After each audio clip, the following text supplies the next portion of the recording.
contaremos cómo el avance y rápido desarrollo de la infraestructura de China resultó en una deuda de 900 billones de dólares. ¿Cómo llegaron a esa deuda? ¿En qué gastaron ese dinero? Sigue mirando que te lo contamos. China es uno de los países más poblados y con mayor tecnología del mundo, por lo que invirtió muchísimo dinero en su infraestructura y una de esas grandes inversiones fueron los trenes de alta velocidad, y hay algo que es real y es que, a fin de cuentas, viajar en un tren de alta velocidad es igual a hacerlo en avión, solo que más barato y por eso China construye cientos de miles de kilómetros de ellos. Pero así como construye de rápido, se endeuda aún más.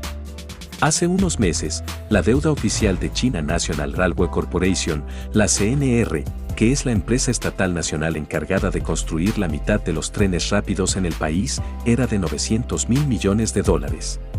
Ahora bien, lo primero que tendríamos que saber es por qué construye así de rápido y gana tan rápidamente esta deuda más que millonaria. Además, debemos saber cómo lo hacen. La respuesta a por qué construye es simple. China siempre apuntó a ser potencia mundial, y además nunca quiso dejar su régimen comunista. Construir y verse ante el mundo como una potencia económica y tecnológica a gran escala le da cierta estabilidad, no solo mundial, sino internamente. Su economía crece, y sus habitantes tienen una vida de confort, según el gobierno, gracias a la infraestructura que crean. Pero, ¿cómo construyen? Lo primero que debes saber es que en China la responsabilidad de la construcción de trenes rápidos se divide casi exactamente a la mitad, 51% es dirigida por el gobierno central, que está representado por la CNR, y el 49% restante corresponde a los proyectos ejecutados por los gobiernos locales. En ambos casos conseguir financiamiento público es difícil, por lo que se recurre a los bancos usando varios métodos. Uno de ellos consiste en pedir prestado para construir un tren, pero usar 2/3 del préstamo para construir edificios. Luego se usa solo 1/3 en el tren y esto se refleja en las estadísticas de accidentes. Pero además el Partido Comunista Chino ve en los trenes rápidos un instrumento de cohesión social e influencia política y de integración de las diferentes zonas geográficas del país. Lo mismo hicieron los países de Europa Occidental y los mismos Estados Unidos hace 150 años con sus propias líneas férreas de la mano de magnates. El problema es cuánto le cuesta a China obtener estas metas políticas y económicas. China ha construido la red de trenes de alta velocidad más grande del mundo, al menos en su alcance en kilómetros, pero a un precio insoportable para su economía.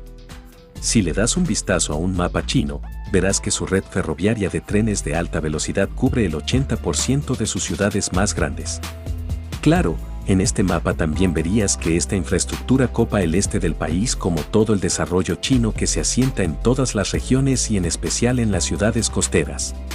Al mismo tiempo que los chinos se maravillan por estas obras de infraestructura, no se dan cuenta de la cantidad de deuda que representa, tampoco advierten lo más importante, quién pagará esa deuda.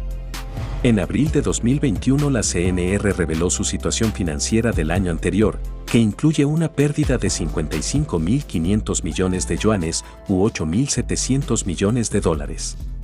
Eso significa que la operación de los trenes rápidos en este país pierde 24 millones de dólares diarios.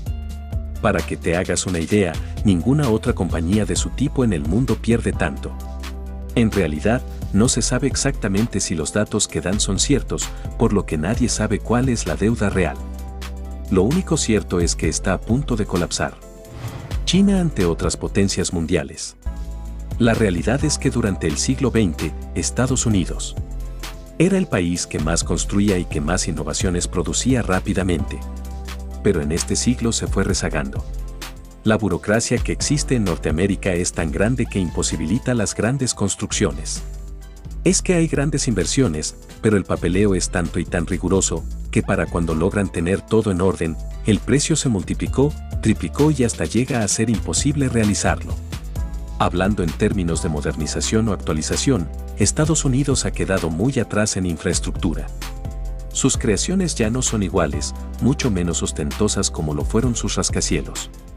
Podríamos decir que gracias a la burocracia, la falta de actualización y los pocos recursos apuntados a esto, Estados Unidos sufre una decadencia de infraestructura moderna, o al menos, de este siglo. Más que nada si se lo compara con otros países, por ejemplo con China. Es que Estados Unidos no deja de ser económicamente una potencia, entonces cualquier sector que no modernice o actualice, lo deja como país desactualizado o en ruinas. Pero recientemente, el presidente Biden logró gestionar una ley apuntada a renovar su infraestructura. En noviembre del 2021 el presidente Biden firmó una ley de infraestructura por 1.2 trillones o 1.2 millones de dólares. Esta ley es el programa más ambicioso no solo de su gestión, sino de cualquier administración en las últimas 7 décadas. Con esta ley Biden pretende dos cosas en apariencia diferentes, pero que en realidad no lo son. Se trata de cerrar la brecha tecnológica con competidores estratégicos como China y al mismo tiempo darle un impulso a la economía interna. Cerca de 550.000 millones del presupuesto de la ley son nuevos proyectos de construcción que cubren los próximos 5 años. Los otros 650.000 millones de dólares se destinarán al mantenimiento de la infraestructura existente. En ambos casos, se trata de dinero que irá a parar a contratistas y fábricas estadounidenses. Es que además de entrar en una cierta decadencia de infraestructura, el negocio inmobiliario no se veía beneficiado por grandes construcciones, por lo que no avanzaba a gran escala, como si pasa en China. Es que no se trata solo de avanzar económicamente o en infraestructura moderna, se trata de la actualización constante de conocimientos y de la vanguardia, en este caso, para construir.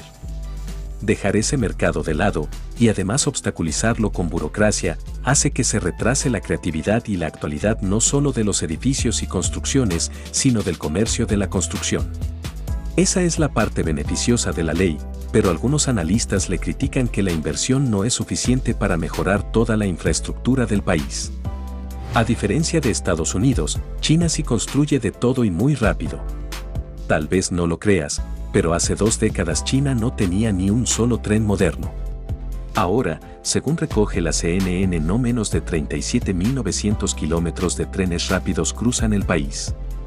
De forma impresionante, cada uno de esos kilómetros fue construido desde el año 2008 en adelante y la mitad solo en los últimos 5 años, pero además su alcance la convierte en la red de este tipo de trenes más grande del mundo. Antes de continuar, si te está gustando el video no olvides suscribirte al canal para recibir más de esta información, y dale like. Así como construye de rápido, también los problemas son rápidos y muy grandes. En 2011, la gran inversión en trenes que se venía haciendo y particularmente los negocios que China pensaba hacer en el exterior, se vieron empañados por una tragedia. 2 trenes rápidos chocaron. El desastre se produjo cuando un tren bala chocó por detrás con otro que se había detenido en un viaducto tras perder el suministro de electricidad a causa de un rayo. 6 vagones descarrilaron por el impacto y 4 de ellos cayeron desde más de 20 metros de altura. Más de 200 personas resultaron heridas y al menos 30 fallecidas. Sin embargo, la otra víctima del accidente es probable que sea la ambición que China tiene para esta tecnología ferroviaria, la cual el país había estado desarrollando rápidamente y abrigaba grandes esperanzas de convertirse en un éxito de exportación. Antes del accidente, no se hablaba sino del ímpetu del gobierno por romper récords. La red ferroviaria de alta velocidad iba a ser la más grande del mundo y se iba a completar en un tiempo récord. Esos honores ya no se están difundiendo. Hay quienes culpan a esa urgencia y ambición por la muerte de al menos 39 personas. Señales de alarma. La primera de las líneas de tren bala de China se inauguró en 2007, con planes de tender 16.000 kilómetros de rieles de alta velocidad hacia 2015, con lo que se convertiría en la red de trenes de alta velocidad más grande del mundo. Pero el proyecto ya tenía sus problemas, incluso antes del fatal accidente. Primero, debido a las acusaciones de corrupción que llegaban hasta lo más alto del Ministerio de Transporte Ferroviario y luego por retrasos causados por cortes de electricidad. Pero algunos afirman que este último accidente pudo haberse evitado si las autoridades hubieran hecho caso a las alarmas levantadas. Los japoneses dicen que habían advertido a los chinos por años acerca de escalar a este rápido ritmo, ya que no se puede probar de manera fehaciente si realmente todo está en orden y funciona como debería. La otra acusación es que el periodo de construcción fue acortado de manera innecesaria. Hay críticas sobre este tipo de aceleración de la construcción. Expertos advirtieron que podría haber algunos problemas en posteriores operaciones. Pero las empresas chinas estaban pensando mucho más adelante incluso de la fecha de finalización del proyecto. Las compañías de trenes chinas guardaban la esperanza de vender la nueva tecnología a otros países, compitiendo directamente con firmas como Siemens y Bombardier. Pero el accidente ha hecho tambalear la confianza pública en el sistema ferroviario de China, dentro y fuera del país. Expertos dicen que eso significa que clientes potenciales como Malasia y Arabia Saudita, que estaban considerando copiar los planes de expansión ferroviaria de China, pausaran sus inversiones. Y potenciales mercados altamente lucrativos para China, como Estados Unidos, ya no eran opción. China y la corrupción de sus funcionarios. Lo vimos recién en el tema del accidente. Los funcionarios se vieron envueltos en una red de mentiras y de ambiciones. En primer lugar, hubo miles de denuncias de usuarios de Internet que en el momento del accidente, el gobierno chino suspendió todo tipo de comentarios, noticias, vídeos, blogs o cualquier medio de Internet que hablara del accidente.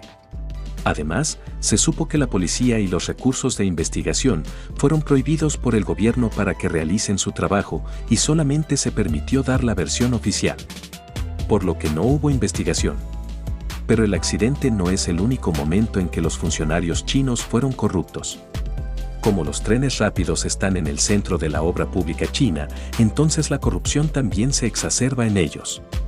Con la intención de frenar esa corrupción, los castigos son ejemplares, sobre todo después de que uno de los funcionarios encargados de las obras usara la lucha contra la corrupción como mecanismo para controlar al partido, aunque la verdad es que no sirven para acabarla.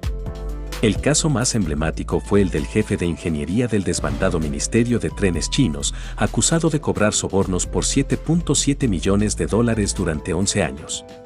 Este funcionario fue encontrado culpable y condenado a muerte con sentencia suspendida en el año 2014. Este funcionario robaba asociado con el ministro de Trenes, que también fue condenado a muerte, aunque su sentencia también fue suspendida por 2 años. Pero estos reos no deberían cantar victoria porque es usual que las sentencias de muerte se cambian en China por cadenas perpetuas. Además, se les suprimieron sus derechos políticos de por vida y todas sus propiedades fueron confiscadas. La investigación que terminó con la disolución del Ministerio de Trenes y con la condena de estos 2 altos funcionarios fue el resultado del accidente que hablamos anteriormente, en el que 2 trenes de alta velocidad chocaron de frente en el año 2011 y en el que murieron unas 30 personas. Así como no hay forma de saber cuál es la deuda real de la CNR, tampoco la hay de saber cuánto dinero se pierde por la corrupción que carcome la infraestructura china. En el intento por racionalizar la economía y asegurar la estabilidad del régimen, el gobierno chino finalmente se decidió a poner orden en la construcción de trenes rápidos. Sin embargo, podría ser demasiado tarde. Varios departamentos han puesto restricciones al desarrollo de nuevos trenes rápidos, pero eso no sirve para pagar la deuda que ya existe. Los trenes tienen además otras funciones. El sistema de trenes de alta velocidad chino ha ampliado su alcance y no solo transporta personas, sino también ha incursionado en el servicio de entrega a pequeña escala por los momentos, aunque la infraestructura china también incluye represas, edificios, puentes y todo lo que puedas imaginar, ningún otro sector de la economía, ni siquiera la inmobiliaria que gasta tanto dinero como el que consumen los trenes de alta velocidad. Pero el ejemplo más espectacular de la velocidad con la que China construye infraestructura pública se debe a la crisis sanitaria de 2020. En febrero del año 2020 China construyó un hospital en tan solo 10 días para ayudar en el esfuerzo de contención del enemigo nanoscópico. Para lograrlo, usó partes prefabricadas y turnos continuos. Solo el diseño partió de cero. Y ese no es su mayor récord, ya que antes, durante el brote de SARS del año 2003 el gobierno construyó un hospital en tan solo 7 días. Por todo esto la deuda de China es enorme y cuesta dimensionar la cantidad de dinero que deben, es imposible. Vimos en el video que esta deuda crece no solo por los gastos de inversión en infraestructura para la comodidad de sus habitantes, sino también por los funcionarios corruptos que buscan su propio beneficio, además de las estrategias políticas que se ocultan detrás de estas inversiones e innovaciones para mantener controlada a la población. ¿Y tú por qué crees que China tiene esta gran deuda?